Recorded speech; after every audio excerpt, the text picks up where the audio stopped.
Hello friends, welcome back my YouTube channel mega mind arts करते हैं। तो friends, हमने अब तक के वीडियो में कंप्लीट कर चुका था पॉलिटिकल साइंस और हिस्ट्री के लगभग 100 क्वेश्चन। और ध्यान रखिएगा, आज हम जिस सीरीज़ की शुरुआत कर रहे हैं इसमें 17 ऐसे प्रश्न होंगे जो 2021 के पेपर से होंगे। और ध्यान रखिएगा, प्रतिवर्ष 2 सालों का पेपर अंतराल पे क्वेश्चन रिपीट करता है। ध्यान रखिएगा, हम आज 35 क्वेश्चन की बात करेंगे। ये आपका जो सीरीज है, ये सीरीज आपका ज्योग्राफी का है। अगर आप अभी तक का वीडियो नहीं देखे हुए हैं जो हिस्ट्री और पॉलिटिकल का, तो बाबू इस वीडियो के डिस्क्रिप्शन बॉक्स में उस दोनों वीडियो का लिंक दे दिया गया है। आप उस वीडियो को क्लिक करके देख लीजिएगा ताकि ये वीडियो आपको अच्छे से समझ में आ सके।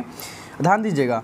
चलिए बात करते हैं पहले क्वेश्चन की। कर है पहला क्वेश्चन, नोवा मुंडी लौह अयस्क किस क्षेत्र में स्थित है? ध्यान रखिएगा, जब भी आपसे लोहा मुंडी लौह अयस्क की बात करें या झारखंड का झरिया, बोकारो, गिरिडीह, रामगढ़ की बात करें तो ध्यान रखिएगा नोवा मुंडी लौह इस्पात संयंत्र केंद्र झारखंड राज्य में स्थित है और जिसकी राजधानी रांची है। ये भी क्वेश्चन आपसे पूछा हुआ एग्जाम में कि रांची किस राज्य की राजधानी है? तो रांची झारखंड राज्य की राजधानी है। तो नोवा मुंडी कहाँ है? नोवा मुंडी झारखंड में।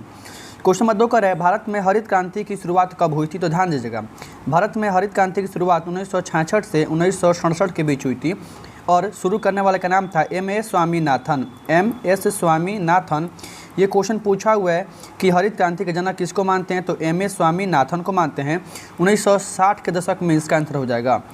क्वेश्चन नंबर 2 का है, कोलकाता पत्तन कहाँ स्थित है? ध्यान रखिएगा, पश्चिम बंगाल की कहाँ राजधानी? कोलकाता। और कोलकाता एक तरह से क्या है? बंदरगाह है। भारत का एक तरह से बंदरगाह है। इस तरह से कोलकाता पत्तन पश्चिम बंगाल में स्थित है। क्वेश्चन नंबर 4 का है, निम्नलिखित में से कौन वायुजन्य रोग नहीं है? मतलब वायु से, हवा से होने वाला कौन इसमें रोग नहीं है? तो ध्यान दीजिएगा, श्वास नली हवा से होने वाला रोग है। आँखों में रतौंधी आ जाना, ठीक, कुछ पड़ जाना हवा से, श्वास नली ऑप्शन डी है। ऑप्शन सी करें अतिसार, पेट मुंह का चलना, मुंह पेट का चलना, अतिसार, ये जल से होने वाला रोग है। इस तरह से ऑप्शन सी इसका आंसर नहीं होगा, जो जल से होगा। क्वेश्चन नंबर 5 करें, ब्राज़ील में कॉफ़ी के क्षेत्र को क्या कहा जाता है? ध्यान रखिएगा, ब्राज़ील में कॉफ़ी के क्षेत्र को फेजेंडा कहा जाता है, न कि एजेंडा कहते हैं। ऑप्शन बी नहीं, ऑप्शन ए इसका आंसर हो जाएगा। ध्यान रखिएगा। क्वेश्चन नंबर 6 करें, मणिपाल सॉफ्टवेयर तक्नीकी पार्क कहाँ अवस्थित है? ध्यान रखिएगा, मणिपाल सॉफ्टवेयर तकनीकी पार्क कर्नाटक में स्थित है। इस तरह से क्वेश्चन नंबर 6 का आंसर हो गया, कर्नाटक में स्थित है। क्वेश्चन नंबर 7 करें, निम्नलिखित में सर्वाधिक प्रदूषित नदी कौन सी है? यमुना। यमुना सर्वाधिक प्रदूषित नदी है, लेकिन अगर वही यहाँ पे गंगा होता तो इसका आंसर गंगा होता। क्वेश्चन नंबर 8 करें, 2011 की जनगणना के अनुसार किस राज्य की जनसंख्या घनत्व तो सबसे कम है? ध्यान दीजिएगा, सबसे कम की बात कर रहे हैं तो सबसे अधिक की भी क्वेश्चन पूछा हुआ एग्जाम में। तो देख लीजिएगा, सबसे कम जनसंख्या घनत्व वाला राज्य आपका अरुणाचल प्रदेश है, जहां 17 व्यक्ति 1 किलोमीटर के दायरे में रहता है। वहीं अगर बिहार की बात करें तो सर्वाधिक जनसंख्या घनत्व वाला राज्य आपका बिहार है, जहां 1106 व्यक्ति प्रति वर्ग किलोमीटर में रहता है 2011 की जनगणना के अनुसार। ये भी क्वेश्चन पूछा हुआ है। क्वेश्चन नंबर का है 9 नंबर, 2011 की जनगणना के अनुसार बिहार की जनसंख्या कितनी थी? ध्यान रखिएगा, 2011 की जनगणना के अनुसार बिहार की जनसंख्या 10 करोड़ 41 लाख थी, लेकिन यहाँ पे 38 लाख थी, लेकिन यहाँ पे ऑप्शन ए सही हो जाएगा क्योंकि अप्रॉक्स में 41 लाख दे दिया गया है। तो ऑप्शन ए इसका आंसर सही होगा। क्वेश्चन नंबर 10 का है, निम्नलिखित राज्यों में से किसकी जनसंख्या सर्वाधिक है? ध्यान रखिए, बिहार की नहीं, यूपी उत्तर प्रदेश की जनसंख्या सबसे ज़्यादा है और सबसे कम सिक्किम की है। अगला क्वेश्चन का है क्वेश्चन नंबर 11, हॉर्टिकल्चर किससे संबंधित है? तो हॉर्टिकल्चर फल व सब्जी से संबंधित है। क्वेश्चन नंबर का है 12, शुष्क क्षेत्रों में मृदा अपरदन का मुख्य कारण क्या है? मिट्टी का परत दर परत खत्म होने का मुख्य कारण क्या है? वो भी शुष्क क्षेत्रों में, तो वहाँ पे होगा वायु अपरदन। इस तरह से क्वेश्चन नंबर 12 का आंसर हो जाएगा वायु अपरदन। क्वेश्चन नंबर 13 करें, दक्षिण भारत में सिंचाई का मुख्य स्रोत क्या है? ध्यान रखिएगा, जब दक्षिण भारत की बात करें तो दक्षिण भारत का सिंचाई का मुख्य स्रोत तालाब है। वही अगर बात करें उत्तर भारत का, तो उत्तर भारत का सिंचाई का मुख्य स्रोत आपका नहर हो जाएगा। इस तरह से यहाँ 2 क्वेश्चन पूछा हुआ है एग्जाम में, आपके ध्यान रखिएगा। क्वेश्चन नंबर 13 का आंसर हो जाएगा तालाब।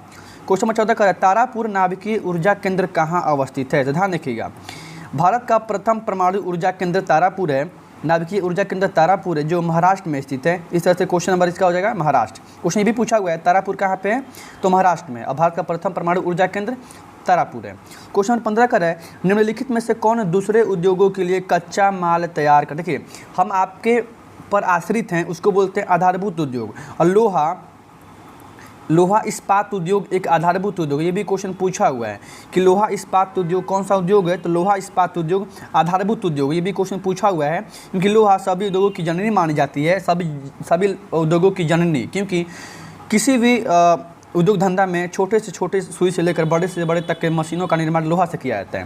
क्वेश्चन नंबर 15 का आंसर हो जाएगा आधारभूत उद्योग। क्वेश्चन नंबर 16 करें, निम्नलिखित में कौन तृतीय क्रियाकलाप है? ध्यान रखिएगा, इसको हम 2019 और 2020 के पेपर में पढ़ चुका था। मैंने बताया था कि तृतीय क्रियाकलाप कौन सा है, तो इसमें तृतीय क्रियाकलाप खेती नहीं है, आखेट नहीं है, बुनाई, व्यापार। तृतीय क्रियाकलाप कौन सा है, तो व्यापार। क्या बोले? व्यापार तृतीय क्रियाकलाप है। क्वेश्चन नंबर 17, निम्नलिखित में से कौन द्वितीय क्रियाकलाप नहीं है? देख, मछली पकड़ना द्वितीय क्रियाकलाप नहीं है, क्योंकि मछली पकड़ना प्राथमिक क्रियाकलाप है। क्वेश्चन नंबर 18 का है, ट्रांस महाद्वीपीय स्टुअर्ट मार्ग किसको किससे जोड़ता है? ध्यान रखिए, ट्रांस महाद्वीपीय स्टुअर्ट मार्ग डार्विन को मेलबर्न से जोड़ता है, और इस क्वेश्चन को हमने 2017 के 18 में पेपर में कवर कर लिया था। क्वेश्चन कर रहा है 19 नंबर, पनामा नहर किसको किससे जोड़ती है? पनामा नहर किसको किससे जोड़ती है? ध्यान रखिए, पनामा नहर प्रशांत महासागर को अटलांटिक महासागर से जोड़ती है। क्वेश्चन घुमा के भी पूछा हुआ है कि इनमें से कौन सा नहर प्रशांत महासागर को अटलांटिक महासागर से जोड़ती है, तो वो होगा पनामा नहर। अगर आपसे वही पूछ दे स्वेज नहर, तो स्वेज नहर भूमध्य सागर को लाल सागर से जोड़ती है। क्या बोले? स्वेज नहर भूमध्य सागर को लाल सागर से जोड़ती है। भी क्वेश्चन बना हुआ एग्जाम में, ध्यान रखिएगा। क्वेश्चन में कर रहा है 20 नंबर, विश्व के प्रमुख समुद्री पतन किस प्रकार के बटे हुए? तो हमने बताया था ऑफलाइन क्लासेज में कि विश्व के प्रमुख समुद्री पतन विस्तृत पतन है। क्वेश्चन में कर रहा है 21, निम्नलिखित महाद्वीपों में किससे विश्व व्यापार का सर्वाधिक प्रवाह होता है? ध्यान रखिएगा, महाद्वीप पूछ रहा है। पहले उत्तरी अमेरिका था, लेकिन वर्तमान में यूरोप हो गया है। इस तरह से क्वेश्चन नंबर 21 का आंसर हो जाएगा, निम्नलिखित महाद्वीपों में किससे विश्व का व्यापार सबसे ज़्यादा होता है, तो वो यूरोप होगा।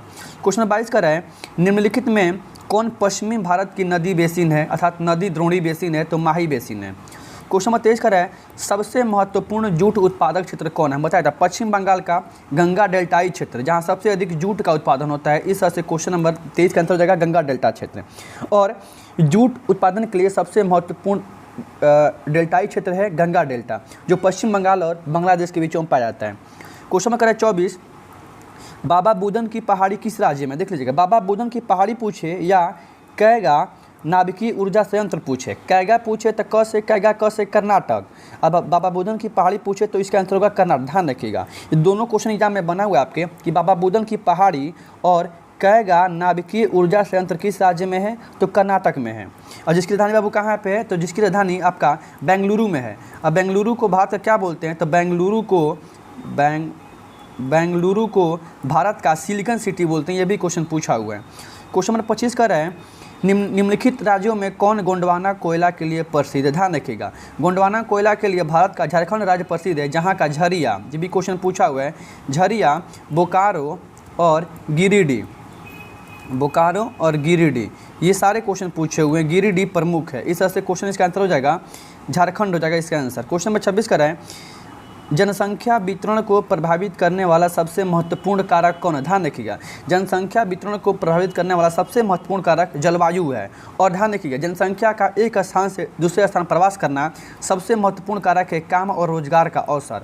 अगर आपको काम और रोजगार जिस राज्य में अधिक मिलता है, आप वहाँ जाते हैं, आपकी आमदनी ज़्यादा बढ़ जाती है, आपके पास पैसे भी मतलब अधिक सेविंग होते हैं। क्वेश्चन नंबर 27, औद्योगिकरण से कौन सा प्रदूषण होता है? मतलब उद्योग धंधों से होने वाला इसमें से कौन सा प्रदूषण है? सबको पता है, जल प्रदूषण है, वायु प्रदूषण है, ध्वनि प्रदूषण, इनमें से सभी इसका आंसर हो जाए। क्योंकि ध्यान रखिएगा, उद्योग धंधों से ये सारे प्रदूषण होते हैं। इस तरह से इसका आंसर हो जाएगा इनमें से सभी। क्वेश्चन नंबर 28, हथकरघा, हाथों से होने वाला उद्योग कौन सा उद्योग है? तो कुटीर उद्योग है, जिसमें से पूरे के पूरे फैमिली मेम्बर शामिल होते हैं। ध्यान रखिएगा। क्वेश्चन नंबर 29, हुगली औद्योगिक प्रदेश का केंद्र कहाँ स्थित? ध्यान रखिएगा, हुगली। और हमने बताया था कोलकाता कौन सी नदी के किनारे स्थित है? तो कोलकाता हुगली नदी के किनारे स्थित है, और हुगली एक औद्योगिक प्रदेश है। इस तरह से कोलकाता से हावड़ा तक का प्रदेश हुगली औद्योगिक प्रदेश से उद्योग धंधों का प्रदेश है। क्वेश्चन नंबर 30 का है, भारत में पहला रेडियो कार्यक्रम कब प्रकाशित किया गया था? ध्यान रखिएगा, हमने पढ़ाया था कि भारत में पहला रेडियो कार्यक्रम 1923 में प्रकाशित हुआ था, और इस तरह से इसका आंसर हो जाएगा 1923। और आपसे वही कह दे इंटरनेट की सेवा कब हुई थी बहाल? तो 1998 में। ठीक है, वही पे दे वायु परिवहन की शुरुआत 1911 में। ये भी क्वेश्चन ध्यान रखिएगा। क्वेश्चन नंबर कर है 31, भारतीय रेल की शुरुआत कब हुई? ध्यान रखिएगा, भारतीय रेल की शुरुआत लॉर्ड डलहौजी के शासनकाल में। क्या चीज? लॉर्ड डलहौजी के शासनकाल में 1853 में शुरू किया गया था। ये इसकी देन है। इस तरह से इसका आंसर हो जाएगा 1853, मुंबई से थाने के बीच। क्वेश्चन 32 करें, कोच्चिपतन कहाँ अवस्थित है? तो ध्यान रखिएगा, कोच्चिपतन आपका केरल में है, ठीक है। इस तरह से क्वेश्चन नंबर कोच्चि का, क से कोच्चि, क से केरल। कोच्चिपतन मतलब कोच्चि बंदरगाह है, ध्यान रखिएगा। ये कोच्चि एक बंदरगाह है जो केरल में है। और आपसे वही पूछ दे एन्नोर पतन किस राज्य में है? एन्नोर या तूतीकोरिन, ये दोनों क्वेश्चन पूछा हुआ है। तूतीकोरिन ये दोनों तमिलनाडु में है, ठीक है। और 2022 का मेन पेपर में पूछा हुआ था पारादीप बंदरगाह किस राज्य में है? क्या बोले? पारादीप, तो पारादीप उड़ीसा में है। चलिए आगे देखते हैं। क्वेश्चन नंबर 33 कर है, जलजन्य रोग कौन है? मतलब जल से होने वाला रोग है, कौन रोग है? सबको अभी बताए हैं, मुंह पेट का चलना जल से होने वाला रोग है, अतिसार। क्वेश्चन नंबर कर है 34, सर्वाधिक जनसंख्या वाला मेगा नगर, मेगा सिटी, मेगालोपोलिस कौन है? तो ध्यान रखिएगा, मुंबई। पहले दिल्ली था, मुंबई हो गया। सर्वाधिक जनसंख्या वाला मेगालोपोलिस शहर कौन है? तो वो मुंबई है। क्वेश्चन नंबर कर है, धारावी बस्ती या विश्व की सबसे गंदी बस्ती है धारावी। पहली बात ध्यान रखिएगा। और आप सुने होंगे अपना टाइम आएगा, गाना ये यहीं की देन है, मुंबई की देन है। मुंबई की इस बस्ती में एक लड़का ने गाया था। क्वेश्चन कर रहे हैं, धारावी मलिन बस्ती कहाँ स्थित है? तो मुंबई में स्थित है, जो विश्व की सर्वाधिक गंदी बस्ती है। इस हफ्ते बाबू हमने आज कवर कर लिया 35 क्वेश्चन की। अब हम पार्ट 2 के वीडियो में कल जो लाएंगे वहाँ पे हम 35 क्वेश्चन और कवर कर लेंगे, ध्यान दीजिएगा। इस तरह से आपका 35 क्वेश्चन कवर हो गया। और ध्यान दीजिएगा, अगर आप अभी तक चैनल को सब्सक्राइब नहीं, वो सब नहीं, अगर आप अभी तक हिस्ट्री और ज्योग्राफी और पॉलिटिकल के और वीडियो नहीं देखे हुए हैं, इसका पार्ट 1 पार्ट 2, ठीक है, हिस्ट्री और पॉलिटिकल का, तो इसके डिस्क्रिप्शन बॉक्स में उसका लिंक दे दिया गया। आप उस वीडियो को अधिक से अधिक देखिए ताकि आपका एग्जाम अच्छे से निकल सके। तो बाबू जय हिंद, जय भारत।